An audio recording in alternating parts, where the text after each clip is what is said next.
is Cynthia Jones.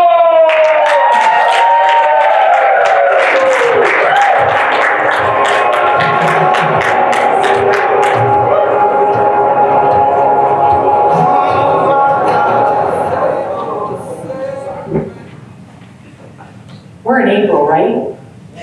Yes. What comes after April? May. Birthday month. Oh, I remember that. May. What happens in May? Flowers Day. Mother's Day. May flowers. I would love for the mothers to stand up if you would. Amen. Thank you for what you do in your family, your love that you give, what you have done, birth or adopted, however you became a mom. Thank you.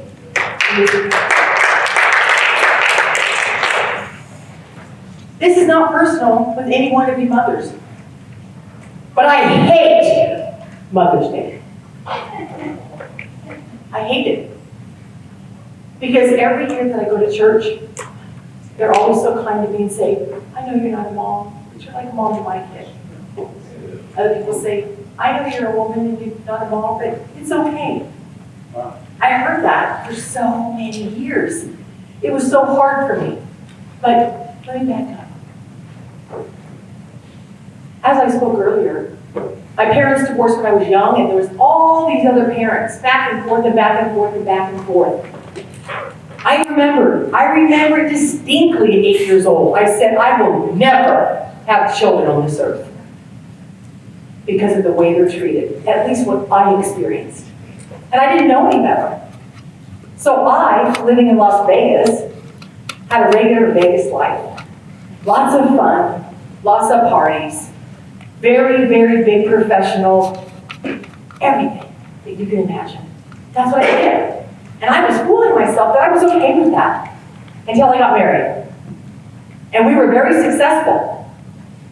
But I wanted a kid, and I couldn't tell my husband that because he already had a kid with another woman. So that was out of the question. 10 years later, we divorced, which was a good thing. And I ended up marrying a high school boyfriend. We've been married 25 years now, and we both wanted children. We didn't have any children before, and neither did I. We really, really, really wanted children. We were youth pastors for 10 years, and we loved other people's kids. We love children. We love being crazy and that F word. I love fun. We tried everything. We did in vitro, we did artificial insemination. We had everybody and their brother praying for us. And we asked God if we would take our eyes off other children and have us not get pregnant. Because we were all about service. We didn't get pregnant. So we continued loving on other people's children. And then we got a call one day.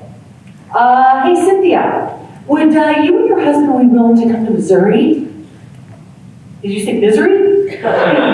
Missouri for why? We've got a youth camp out here. It's actually a Christian boarding school. Well, that sounds interesting. Tell me more. Well, it's the worst of the worst boys, all the drug lords and the ones that beat up and the ones that, well, their parents can't handle them. So they just sent them to this ranch. Would you and your husband mind coming and being mom and dad to 45 boys? Let me get back to you. I went into the room and said, Dear Lord, really? Really? I couldn't have my own kids. And you're going to send me over here with 45 of the worst boys that are rebellious, upset, angry boys. After I cried, and after I said, God, I love you and I'm obedient. Even if it's not about me, because it's not about me. My husband was a Marine, so I figured, good. He can do all the hard stuff, I'm going to crochet. That's what I'm going to do. He can do all the hard work. Well, it didn't work out that way. We went to Missouri, and I sat on the floor in the middle of the living room, as I told somebody else, nodding it out, as we do in the South, talking to those boys and nurturing them. Because the reason that they were the drug lords, or they were angry, or they were fighters, were because they never got nurtured by a mom. They needed love. They needed unadulterated love. And I told them when I walked in that door, I don't want to see any of their files. I don't care about their past, I care about how they treat me now.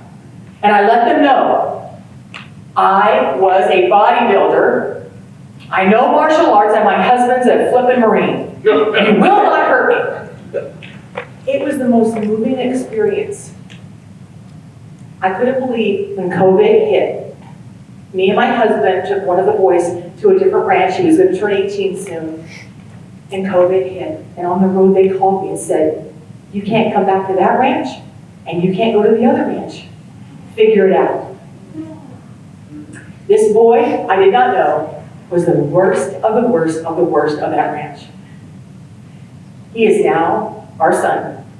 We have went through 2 years of loving and snotting and doing the things that we're supposed to do. And I know that I became a mom in one day. Thank you.